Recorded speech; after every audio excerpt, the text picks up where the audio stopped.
Welcome to our channel. Today we how to configure Uphold for multi-currency trading, complete guide step by step clearly.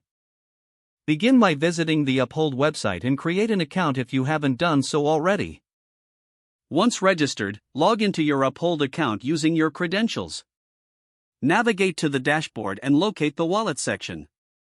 Here, you will see a list of available currencies supported by Uphold. Select the first currency you want to add for trading. Click on the Add Currency button.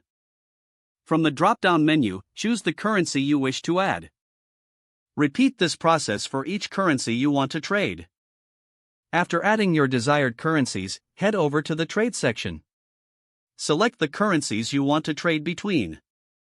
Specify the amount you wish to exchange. Review the current exchange rate displayed. If you are satisfied with the rate, proceed to confirm the transaction. Check for any applicable fees before finalizing your trade. Once confirmed, your transaction will be processed. You can track your trades and wallet balances in real time on your dashboard. For advanced settings, navigate to the Settings menu. Here, you can manage notifications and set up multi-currency preferences. Consider enabling two-factor authentication for added security. Once all settings are configured, you're ready to begin trading in multiple currencies. Explore the platform to familiarize yourself with its features and tools.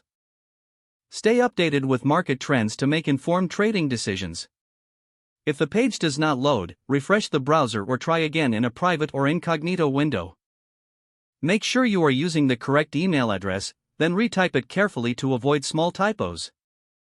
If your password is not accepted, use the reset option and create a new strong password you can remember. Check your spam folder for verification or security emails, then complete any requested confirmation steps. Enable two-factor authentication if available to improve account security and reduce unauthorized access risk. After signing in, review your profile details so your contact information and settings are accurate and current. Don't forget to like this video and subscribe to our channel for more step-by-step tech guides.